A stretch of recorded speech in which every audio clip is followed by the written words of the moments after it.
reçu un prix du comité Femmes et Sciences, donc pour la recherche 2021, et donc je remercie encore le comité et l'ARES évidemment. Donc ma recherche s'appelait The Praise for a Caretaker Leader, Gender Press Coverage of Prime Minister Sophie Wilmès in a COVID-19 context. Donc l'idée de cette recherche, en fait, c'était d'étudier la construction du leadership politique dans la presse avec une perspective contextuelle, donc pendant la crise du Covid-19. Et là, j'ai pris une étude de cas qui était celui de notre toute première ministre, Sophie Wilmès. Donc l'idée en fait de cette recherche, elle est un peu venue quand on a commencé à dire que les femmes auraient particulièrement bien géré la pandémie, et donc on avait l'impression que leur leadership était particulièrement salué à ce moment-là. Et donc je me suis intéressée aux travaux qui portaient sur ce qu'on appelle la falaise de verre, et donc c'est cette idée qu'on met parfois les femmes, et souvent pour la première fois, à des postes de pouvoir dans des moments qui ne sont pas très opportuns, dans des moments de crise. Et une des explications, ça serait que les caractéristiques qu'on considère comme qui sont socialement associées, stéréotypiquement associées à la féminité, seraient particulièrement appréciées en temps de crise. Et donc je voulais voir si ça avait été le cas dans les médias pendant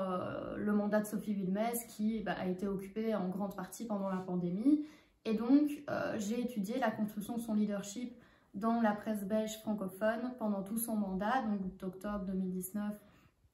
à septembre 2020. Et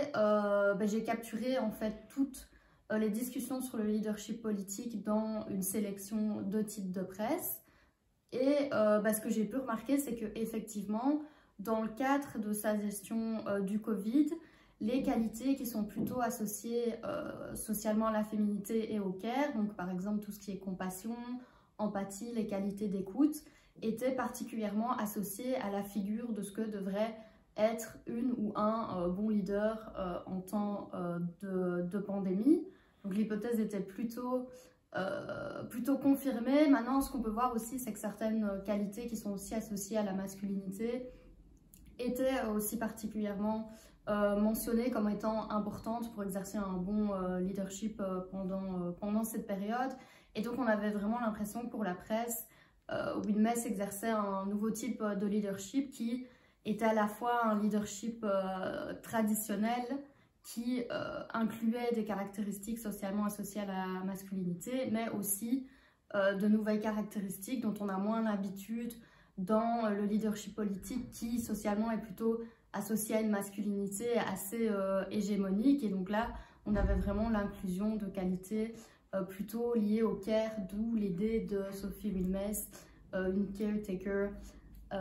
leader. Et donc l'idée, c'est vraiment, je pense qu'il y a deux grosses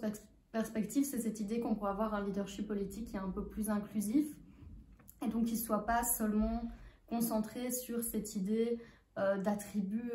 très virils, très associés à ce qu'on considère comme être la bonne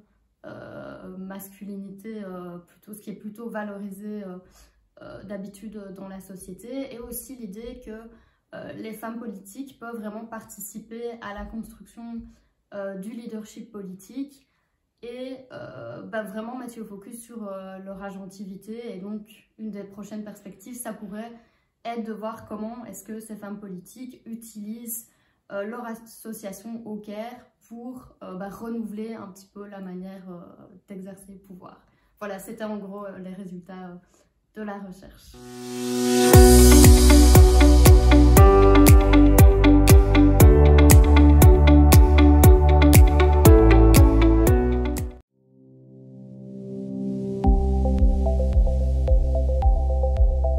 Plus qu'une opportunité, c'était vraiment un devoir en tant que chercheur et scientifique de mobiliser nos savoirs pour pouvoir comprendre comment les individus et les institutions allaient traverser cette crise. Et puis ensuite, il y avait les observations que j'ai effectuées au niveau de ma clinique, au niveau de ma patientèle, et qui m'a amené à vraiment ce besoin de mener des recherches, d'embarquer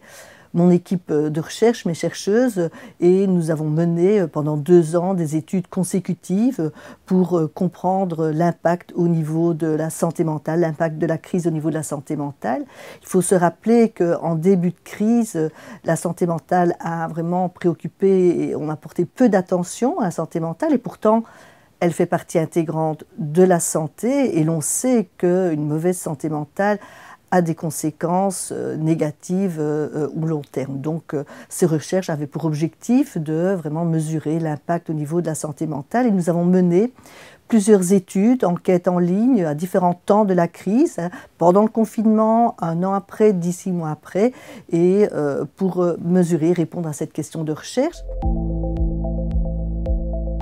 Alors plusieurs résultats. Tout d'abord, le premier résultat global sur l'ensemble des études menées, c'est que la population, quel que soit l'âge, quel que soit le sexe, a souffert aux différents temps de la crise et a présenté des taux et des scores, des taux de prévalence d'anxiété et de dépression élevés, plus élevés que ce que l'on observe en dehors d'une période de crise pandémique. Et parmi les facteurs déterminants, outre les conditions, les contextes sociaux, l'on peut voir que l'intolérance à l'incertitude, donc la difficulté de faire face à l'incertitude, a vraiment déterminé l'anxiété et la dépression. Et évidemment, en contexte de crise, ces incertitudes sont nombreuses. Deuxième résultat important, ce sont les jeunes adultes, donc dans la population adulte, donc les 18-30 ans, qui ont présenté les taux les plus élevés, qui ont été les plus nombreux à manifester, à témoigner de symptômes anxieux, dépressifs et d'idéation suicidaire. Alors, à une période où finalement on était peu centré sur les jeunes, on était davantage centré sur le souci de protéger les aînés, eh bien, ces données ont permis de mettre en avant combien ces jeunes adultes ont souffert en raison de perte de revenus. La moitié d'entre eux étaient des étudiants, perte de revenus, perte de contacts sociaux, difficile de gérer toutes ces incertitudes. Et donc, c'est des résultats sur lesquels nous avons communiqué, alors au niveau scientifique par des publications, bien sûr, mais également au niveau de conférences et au niveau des politiques, ce qui a permis que les politiques puissent mettre à l'agenda ces jeunes et puissent prendre en considération cette détresse. Alors, troisième résultat, c'est que les femmes et les jeunes filles présentaient également, dans l'ensemble de toutes les études qui ont été menées aux différents temps de la crise, des taux de dépression et d'anxiété plus élevés que les hommes. Alors ces résultats, qui ont été corroborés par d'autres études au niveau international, m'ont conduit en tout cas à des questions de type éthique, c'est-à-dire que faire avec de tels résultats, car le risque était grand qu'à partir de tels résultats, que de les diffuser et de les communiquer comme tels allait amener finalement à renforcer des stéréotypes concernant la femme comme étant plus fragile,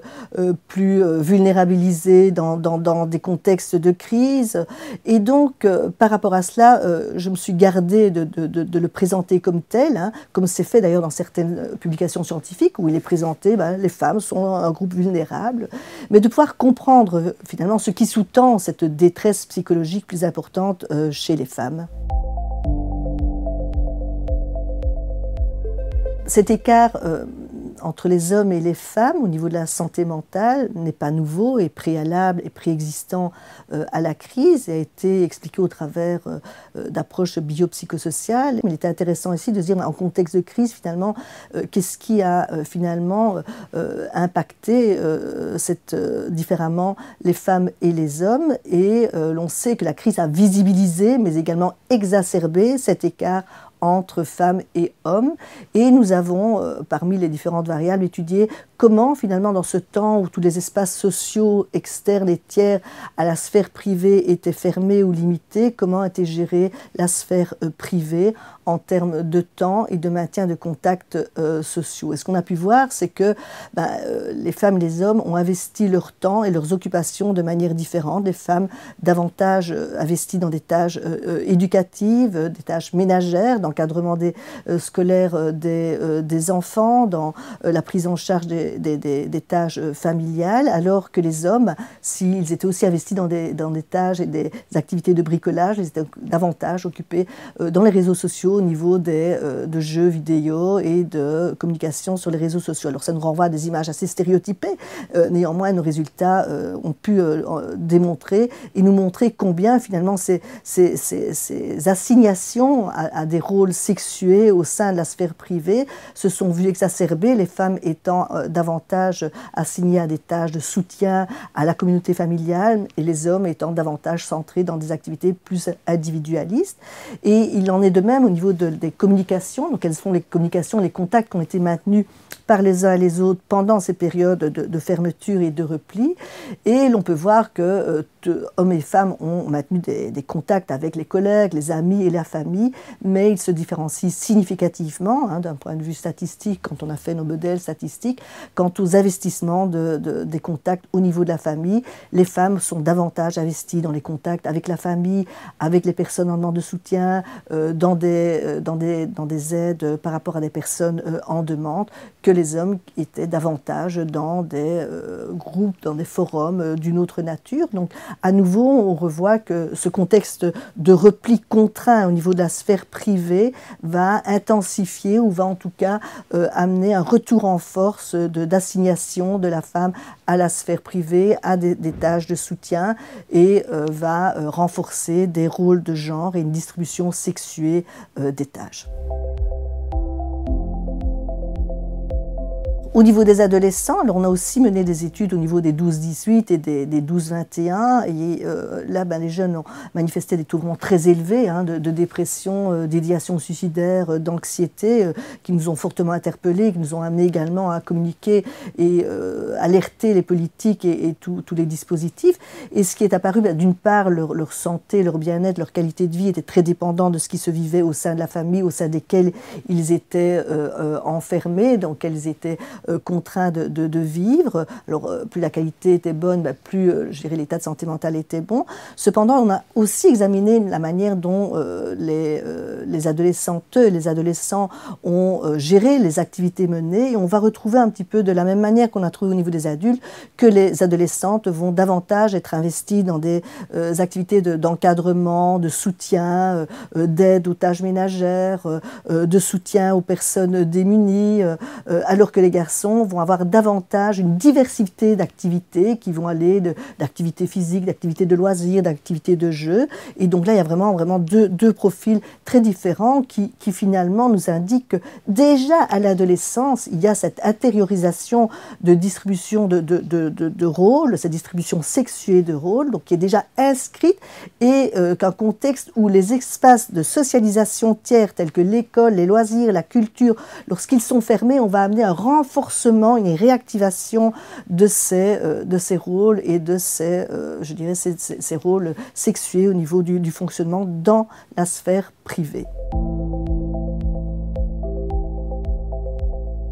Alors, au niveau des recommandations, c'est bien sûr de mobiliser davantage cette lecture genrée. Il y a très peu de littérature et de publications scientifiques, déjà 2 ans après la crise, qui va mobiliser cette lecture au niveau de ce qui s'est joué au moment de la crise et comment finalement la santé mentale a été impactée différemment selon le sexe et selon surtout les facteurs de stress liés aux attentes sociales par rapport aux femmes et à ces rôles de genre. Aussi sensibiliser les psychologues, donc les psychologues au niveau de la clinique, de comment évidemment cette je dirais, perspective genrée peut permettre de comprendre également la détresse psychologique, alerter les politiques également pour montrer combien des mesures sanitaires peuvent amener une régression par rapport à des avancées au niveau de l'égalité des hommes et des femmes, une régression au niveau dès lors qu'il y a un enfermement et confinement dans la sphère privée, et enfin plus globalement une prévention qui m'amènerait à dire qu'il faut vraiment former tous les agents qui participent à l'éducation des enfants dès leur plus jeune âge à cette socialisation genrée qui est diffusée sans qu'elle ne soit conscientisée comme telle.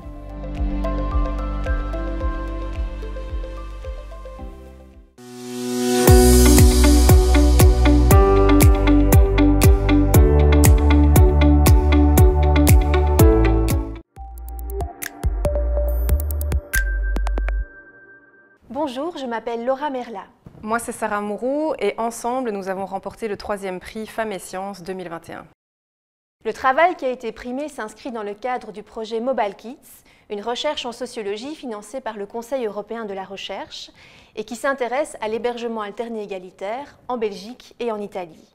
Il s'agit d'un mode de garde mis en place par les parents après une séparation ou un divorce, dans lequel les enfants alternent de manière plus ou moins égale entre le domicile de leur père et le domicile de leur mère. Dans le cadre de ce projet, je travaillais avec des familles italiennes de la région du Piémont quand le premier confinement, au printemps 2020, a été déclaré. J'ai donc pu observer de quelle manière l'hébergement alterné a pu résister à l'épreuve du confinement. Est-ce que les mères ont davantage pris en charge les enfants ou est-ce que les pères ont pris en charge un rôle plus important? J'ai aussi voulu comprendre les facteurs structurels qui ont influencé ces choix et ces pratiques. Ces questions sont particulièrement intéressantes dans le cas de l'Italie, un pays marqué par de profondes inégalités de genre et dans lequel les femmes jouent un rôle primordial dans l'éducation des enfants. Or, l'hébergement alterné permet non seulement aux pères de s'impliquer davantage dans l'éducation des enfants après un divorce, mais également aux mères de maintenir une présence accrue sur le marché du travail. Il y avait donc un enjeu important à comprendre comment le confinement est venu impacter ces dynamiques. Notre enquête s'appuie sur les témoignages de 12 familles que nous avons interrogées via des entretiens en ligne. D'un point de vue pratique, nos familles ont réorganisé leur mode de garde de 3 manières différentes. Le premier cas concerne la mise en veille de l'hébergement alterné, c'est-à-dire que les enfants ont résidé pendant la totalité du confinement chez leur mère. Ce choix était motivé soit par des considérations liées au bien-être des enfants, soit par des raisons sanitaires afin d'éviter de faire circuler le virus entre plusieurs foyers. Ce dispositif a donc renforcé la charge des mères et leur rôle en tant que pourvoyeuses de cœur dans la mesure où elles ont assumé seules ou parfois avec l'aide d'un nouveau compagnon la charge du soin des enfants. Pour d'autres familles, le confinement n'a presque rien changé dans le calendrier des alternances des enfants. Il s'agissait de familles où des conflits parentaux passés ou présents limitaient les marges de manœuvre pour revoir les rythmes de l'alternance. Cependant, nous avons observé quelques changements malgré tout, soit parce que les mères se sont occupées davantage des enfants en journée, soit parce que les beaux-parents et les pères ont entrepris de nouvelles pratiques de soins afin d'équilibrer travail, famille, école. Troisièmement, certaines familles ont opté pour la séparation des fratries,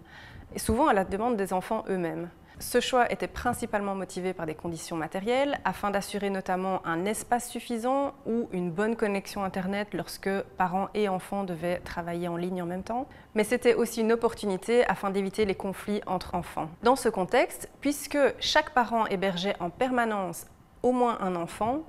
on a observé une implication accrue des pères. Notre analyse a également mis en évidence 3 dimensions structurelles qui impactent ces reconfigurations. Les conditions matérielles tout d'abord. Il faut savoir qu'en Italie, les tribunaux attribuent majoritairement le domicile familial à la mère après un divorce ou une séparation, et ce logement est apparu pour certains plus adapté dans le cadre du confinement.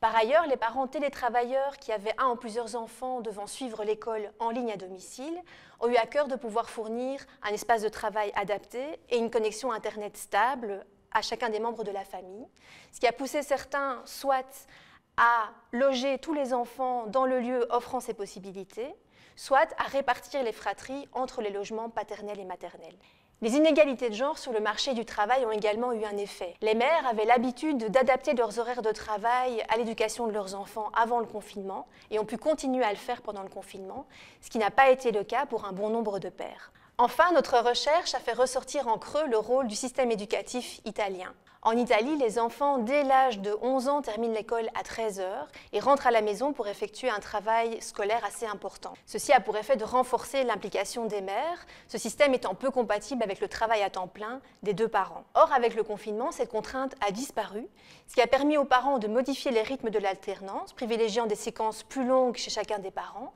et renforçant aussi l'implication paternelle dans le suivi de l'école en ligne. Notre typologie montre donc que si certaines familles ont renforcé l'implication maternelle, dans d'autres en revanche, les pères se sont davantage investis en accueillant leurs enfants plus que d'habitude et en accomplissant davantage de tâches réalisées habituellement par les femmes.